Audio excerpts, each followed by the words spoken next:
Muy buen día a todos, chicos, ¿cómo están? ¿Todo bien? Hoy vamos con infarto y shock. Recordando, sí, que no vamos a hablar de las formas especiales de infarto, es decir, no vamos a hablar de infarto agudo de miocardio, no vamos a hablar de infarto cerebral ni ningún tipo de infarto en especial, vamos a hablar en general de todos. Cuando hablo del infarto, entonces voy a definir al infarto como una zona de necrosis. Esta zona de necrosis es producto de isquemia, ¿sí? Producto de una baja en el flujo, sea arterial o sea venoso. Entonces, este descenso en el flujo yo le voy a llamar isquemia. Vamos a ver dos grandes tipos de infarto, ¿sí? En el caso de los infartos arteriales, normalmente tienen origen trombótico o origen embólico. Ya también puedo tener algunos infartos que son por culpa del espasmo de una arteria, ¿sí? Sobre todo la angina de Prinzmetal, la más conocida de ellos. O también, claro, la placa de ateroma, también puedo hacerme este infarto. Reparen, tenemos acá un infarto de la arteria descendente anterior, rama de la coronaria izquierda. Cuando veo el infarto, ¿sí? Todo el área distal a la oclusión, yo le voy a llamar zona, que era la zona de perfusión, de esa arteria. Como ahora esa perfusión está comprometida, le voy a llamar área en peligro. Reparen, desciende el flujo, entonces la necrosis se va instalando en esta pared. Morfológicamente voy a dividir a los dos infartos en dos tipos, rojos o hemorrágicos y blancos o anémicos. Los infartos rojos o hemorrágicos van a darse en las oclusiones venosas, van a darse en tejidos con doble circulación. Es decir, si yo tengo una circulación funcional y una circulación nutricia, infarta la circulación nutricia, este tejido va a morir, pero la sangre de la circulación funcional va a seguir llegando al tejido, por más que no sea sangre nutricia. Entonces yo voy a tener ahí un infarto llamado rojo. Ya el infarto blanco se va a ocurrir cuando tengo una única arteria a ese tejido. Cuando ésta se ocluye, el infarto directamente se vuelve un infarto llamado anémico porque no llega más sangre a ese lugar. Reparen, infarto rojo en la figura A, infarto blanco en la figura B. Todos, la gran mayoría de los infartos, vamos a ver los casos especiales, pero la gran mayoría va a tener una necrosis del tipo coagulativa, principalmente. Luego puede venir, ¿sí?, una cicatriz y el caso especial, como ya les conté en la clase de necrosis, va a ser el encéfalo. Encéfalo que cuando infarta normalmente hace más una necrosis del tipo licuefactiva. Un infarto séptico va a ser cuando tengo una vegetación, es decir, tengo un foco de endocarditis, esta vegetación se desprende y ocluye una arteria, entonces le voy a llamar infarto séptico. Facilito. Shock. Hablamos de shock cuando decimos que el cuerpo es incapaz de mantener la presión arterial quiere decir que puede ser o también puede ser sumado la perfusión tisular. Es decir, yo no consigo mantener o la presión arterial o la perfusión tisular, o los dos. Y vamos a dividir acá los distintos tipos de shock. El primero va a ser el shock cardiogénico. Reparen, yo tengo acá un bajo gasto cardíaco y voy a tener acá una falla de bomba cardíaca. Si el corazón no consigue mantener la presión arterial, cae. La perfusión tisular, cae. Va a ser muy común este shock, ¿sí? En infarto agudo de miocardio. Vamos a ver eso en las clases de infarto agudo de miocardio. En arritmias, vamos a ver algunas arritmias, pero lo que no vamos a volver a ver es la compresión extrínseca que va a causar el taponamiento agudo, el taponamiento cardíaco.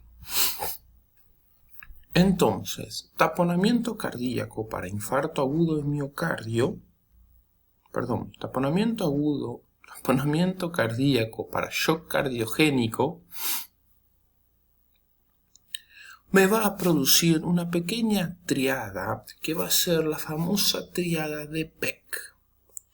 ¿Qué quiere decir? Reparen, el pericardio ahora se llenó de sangre. Y los senos del pericardio, que debían de ser espacios vacíos, ahora están llenos de sangre. El corazón no tiene espacio para la diástole. Entonces, claro, es un shock. La presión arterial cae. Las venas, ¿sí? El retorno venoso disminuye. ¿Por qué? Porque el corazón no consigue expandirse para que le llegue sangre. Entonces el sistema cava superior estanca. Entonces voy a ver a las yugulares ingurgitadas o también turgentes. Turgencia yugular o ingurgitación yugular. Y por último, agarro mi estetoscopio, pongo, ¿sí?, en los focos cardíacos, y como ahora tengo sangre entre mi estetoscopio y el corazón, hay sangre interpuesta, yo tengo una disminución de los ruidos cardíacos, inclusive pueden estar bien apagados, abafados. Triada de Beck.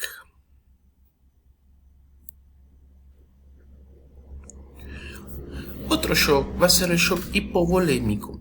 Cuando tengo shock hipovolémico, ¿sí?, voy a decir que tengo poco volumen, tengo poco gasto cardíaco debido a la pérdida de volumen. Ese volumen puede ser líquido o puede ser sangre. Profesor, este es el shock hemorrágico. Sí, este es el que la gente llama de shock hemorrágico, pero para nosotros es shock hipovolémico. ¿Puede darse en qué? Hemorragias masivas. Puede darse en pérdidas de líquido como diarreas, sobre todo en niños, o también en quemaduras.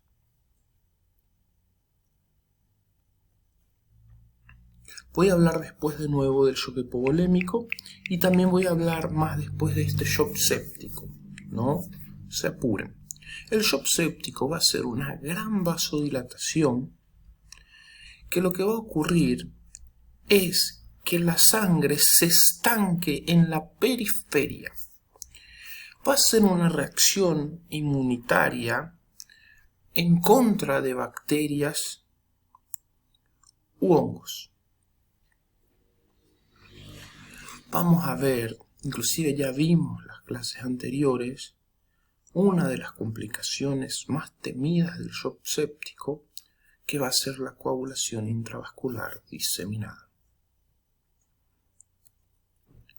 Y luego vamos a tener el shock neurogénico. Shock neurogénico puede producirse por un traumatismo medular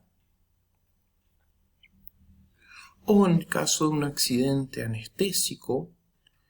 Entonces, si yo secciono la médula, directamente toda la periferia, los vasos sanguíneos pierden su tono. Al perder su tono, vasodilatan.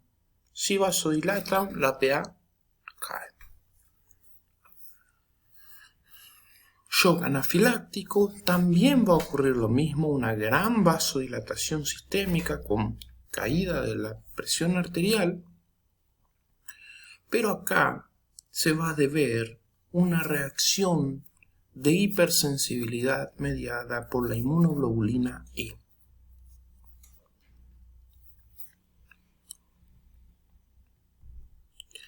¿Cómo vamos a dividir a las fases del shock? Vamos a dividir en una fase inicial, no progresiva, en una fase progresiva y en una fase irreversible. La fase inicial progresiva, yo voy a tener varios mecanismos de compensación. ¿Cuáles van a ser estos mecanismos de compensación? Por ejemplo, si bajan, por ejemplo, tengo una hipovolemia, tengo menor cantidad de volumen, puedo aumentar la frecuencia cardíaca. Si tengo poco volumen, puedo evitar perder volumen en la orina. ¿Cómo va a ocurrir eso? Eso es lo que vamos a ver ahora. Ahora, esta fase inicial o fase no progresiva me va a dar un tiempo. Me va a dar un tiempo hasta que yo pueda eliminar la hemorragia, hasta que yo pueda pasar ese momento y superar esa fase. Si no consigo superar, ahí ya entro en la fase progresiva. Acá ya hay completa hipoperfusión, completa hipoxia y me va a llevar a la fase irreversible. La fase inicial entonces va a ser la fase no progresiva. Reparen, ¿qué es lo que va a ocurrir acá? Yo voy a intentar compensar lo que me está faltando. ¿Cómo voy a compensar? Bueno, primero voy a tener unos distintos mecanismos neurohumorales. ¿Cuáles van a ser esto? Los reflejos de los vasoreceptores van a ser los primeros, si van a intentar una vasoconstricción. Voy a liberar las catecolaminas. Al liberar estas catecolaminas aumento la frecuencia cardíaca. Activo el eje renina-angiotensina. ¿Para qué? Para evitar la diuresis, evitar la pérdida de líquidos, y libero ADH y también estimulo todo el sistema simpático. ¿Cómo se va a traducir todos estos cambios en la parte física? Como les dije, taquicardia, vasoconstricción periférica y la conservación de líquido en los riñones. Clínicamente veo de esa manera. Reparen acá los vasoreceptores. Reparen, acá tenemos la liberación de varias proteínas como la vasopresina, angiotensina, endotelina, justamente para evitar la pérdida hemorrágica. Tenemos acá la activación del sistema renina-angiotensina-aldosterona. ¿Para qué? Para evitar la pérdida de volumen por los riñones. Vasopresina acá. Luego voy a entrar en la fase progresiva. Fase progresiva, ¿qué ocurre? Ocurre que la célula que estaba hipoperfundida ahora ya no consigue mantener, entonces va a lesionarse, no supera el estrés. Entonces, ¿qué va a utilizar cuál es el mecanismo de lesión? El cambio de la respiración aerobia por anaerobia. Es decir, voy a hacer una glucólisis anaerobia que va a producir mucho ácido láctico, disminuyendo el pH de los tejidos. Las pequeñas arterias se dilatan y la sangre empieza a acumularse en la microcirculación, generándome una acidosis láctica metabólica.